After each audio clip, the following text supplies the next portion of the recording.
पुत्र शनिदेव की जय। शनिदेव को कलयुग का राजा कहा जाता है और शनिदेव की कृपा मिले तो मनुष्य रंक से राजा बन जाता है, और वहीं अगर शनि की दशा चले तो राजा भी रंक बन जाता है। शनि ही होते हैं जो आपको धनी बनाते हैं।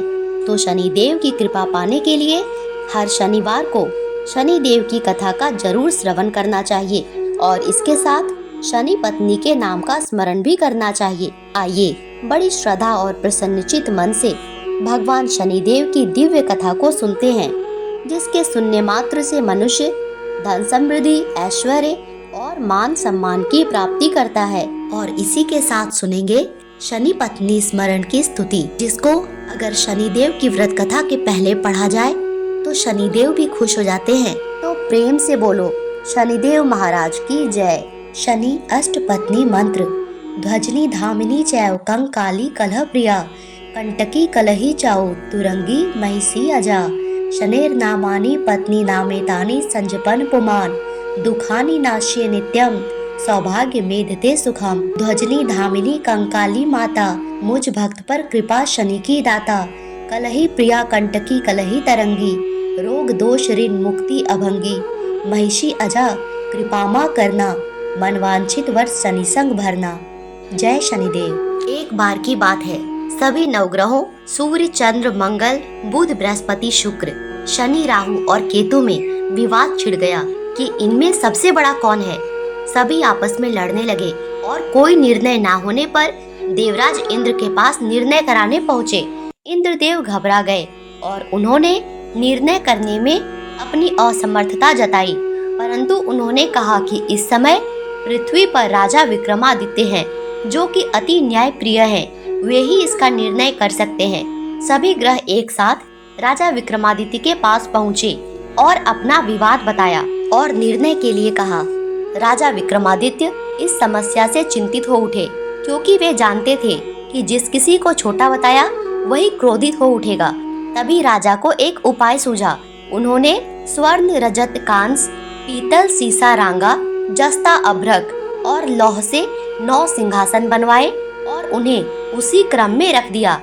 फिर उन सब से निवेदन किया कि आप सभी अपने अपने सिंहासन पर स्थान ग्रहण करें। जो भी अंतिम सिंहासन पर बैठेगा वही सबसे छोटा कहलाएगा। इसके अनुसार लौह सिंहासन सबसे बाद में होने के कारण शनिदेव सबसे बाद में बैठे तो वही सबसे छोटे कहलाए। शनिदेव को लगा कि राजा ने ऐसा जानकर किया है और वह गुस्से से राजा से बोले, राजा तू मुझे नहीं जानता। सूर्य एक राशि में 1 महीना, चंद्रमा 2.25 महीना 2 दिन, मंगल 1.5 महीना, बृहस्पति 13 दिन और बुध और शुक्र 1-1 महीने विचरते हैं। लेकिन मैं 2.5 से 7.5 साल तक रहता हूँ। बड़े बड़ों का मैंने विनाश किया है। श्री राम की 7.5 आई तो उन्हें वनवास हो गया। रावण की आई तो उसकी लंका को वानरों की सेना से हारना पड़ा। अब तुम सावधान रहना। ऐसा कहकर कुपित होते हुए शनिदेव वहाँ से चले गए। अन्य देवता खुशी खुशी चले गए। कुछ समय के बाद राजा की 7.5 आई। तब शनिदेव घोड़ों के सौदागर बनकर वहाँ आए।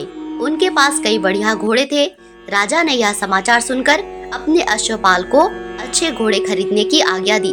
उसने कई अच्छे घोड़े खरीदे और एक सर्वोत्तम घोड़े को राजा को सवारी हेतु दिया।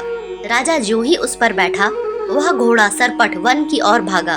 भीषण वन में पहुंच वह अंतर ध्यान हो गया। अब राजा भूखा प्यासा भटकता रहा। तब एक ग्वाले ने उसे पानी पिलाया। राजा ने प्रसन्न होकर उसे अपनी अंगूठी दी। वह अंगूठी देकर राजा नगर को चल दिया और वहां अपना नाम उज्जैन निवासी वीका बताया। वहां एक सेठ की दुकान पर उसने जल इत्यादि पिया और कुछ देर आराम किया। भाग्यवश उस दिन सेठ की खूब बिक्री हुई। सेठ उसे खाना इत्यादि कराने खुश होकर अपने साथ घर ले गया। वहां उसने एक खूंटी पर देखा कि एक हार टंगा है जिसे खूंटी निगल रही है। थोड़ी देर में पूरा हार गायब था। तब सेठ ने आने पर देखा कि हार गायब है। सेठ ने समझा कि वीका ने ही उसे चुराया है। उसने वीका को कोतवाल के पास पकड़वा दिया। फिर उस नगर के राजा ने वीका को चोर समझकर उसके हाथ पैर कटवा दिए और नगर के बाहर फेंकवा दिया। वहाँ से एक तेली निकल रहा था जिसे दया आई और उसने वीका को अपनी गाड़ी में बैठाया। वह अपनी जीभ से बैलों को हाँकने लगा। कुछ समय के बाद राजा की शनि दशा समाप्त हो गई और वर्षा ऋतु आने पर राजा मल्हार गाने लगा। राजा जिस नगर में रहता था वहाँ की राजकुमारी मनभावनी को उसका गाना इतना पसंद आया कि उसने मन ही मन प्रण कर लिया कि वह उस राग गाने वाले से ही विवाह करेगी। राजकुमारी ने दासी को राग गाने वाले को ढूंढने भेजा। दासी ने बताया कि वह एक चौरंगिया है, परंतु राजकुमारी ना मानी। अगले ही दिन से वह अनशन पर बैठ गई कि विवाह करेगी तो उसी से ही करेगी। बहुत समझाने पर भी जब राजकुमारी नहीं मानी तो राजा ने उस तेली को बुला भेजा और विवाह की तैयारी करने को कहा। फिर उसका विवाह राजकुमारी से हो गया। तब एक दिन सोते हुए स्वप्न में शनिदेव ने राजा से कहा, राजन देखा तुमने मुझे छोटा बताकर कितना दुख झेला है। तब राजा ने उनसे क्षमा मांगी और प्रार्थना करते हुए कहा, हे शनिदेव, जैसा दुख मुझे दिया है और किसी को ना देना। शनिदेव मान गए और कहा कि जो मेरी कथा और व्रत करेगा उसे मेरी दशा में कोई दुख नहीं होगा। जो भी व्यक्ति रोज मेरा ध्यान करेगा और चींटियों को आटा डालेगा उसकी सभी मनोकामना पूर्ण होगी। और शनिदेव ने राजा को हाथ और पैर वापस कर दिए। प्रातःकाल आंख खुलने पर राजकुमारी ने देखा तो वह आश्चर्यचकित हुई। विका ने उसे बताया कि वह उज्जैन का राजा विक्रमादित्य है। सभी अत्यंत प्रसन्न हुए। सेठ ने जब सुना तो वह राजा के पैरों पर गिरकर क्षमा मांगने लगा। राजा ने कहा कि वह तो शनिदेव का कोप था, इसमें किसी का कोई दोष नहीं है। सेठ ने फिर भी निवेदन किया कि मुझे शांति तभी मिलेगी जब आप मेरे घर चलकर भोजन करेंगे। सेठ ने अपने घर नाना प्रकार के व्यंजनों से राजा का सत्कार किया।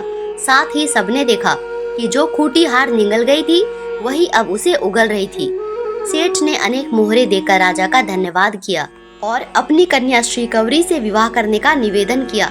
राजा ने सहर्ष स्वीकार कर लिया। कुछ समय के बाद राजा अपनी दोनों रानियां मनभावनी और श्रीकवरी को सभी उपहार सहित लेकर उज्जैन नगरी को चले। वहां राजा के राज्यवासियों ने सीमा पर ही खूब आदर सत्कार किया। सारे नगर में दीपमाला सजाई गई। राजा ने घोषणा की कि मैंने शनिदेव को सबसे छोटा बताया था, असल में वो सर्वोपरि हैं। तब से सारे राज्य में शनिदेव की पूजा और कथा नियमित होने लगी। सारी प्रजा खुशी और आनंद के साथ जीवन बिताने लगी। जो भी कोई शनिदेव की इस कथा को सुनता या पढ़ता है उसके सारे दुख दूर हो जाते हैं। व्रत के दिन इस कथा को अवश्य पढ़ना चाहिए। बोलिए शनिदेव महाराज की जय। और अब सुनते हैं शनिदेव की आरती। जय जय श्री शनिदेव भक्तन हितकारी, सूरज के पुत्र प्रभु छाया महतारी। जय जय श्री शनिदेव भक्तन हितकारी, सूरज के पुत्र प्रभु छाया महतारी।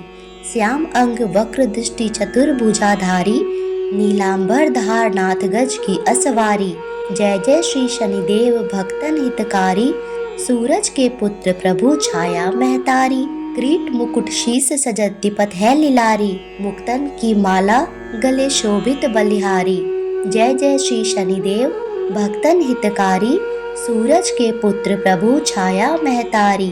मोदक और मिष्टान चढ़े चढ़े पान और सुपारी, लोहा तिल तेल उड़द महिषी अति प्यारी। जय जय श्री शनिदेव भक्तन हितकारी, सूरज के पुत्र प्रभु छाया महतारी। देव दनुज ऋषि मुनि सुमिरत नर नारी, विश्वनाथ धरत ध्यान हम है शरण तुम्हारी। जय जय श्री शनिदेव भक्तन हितकारी, सूरज के पुत्र प्रभु छाया महतारी। जय शनिदेव।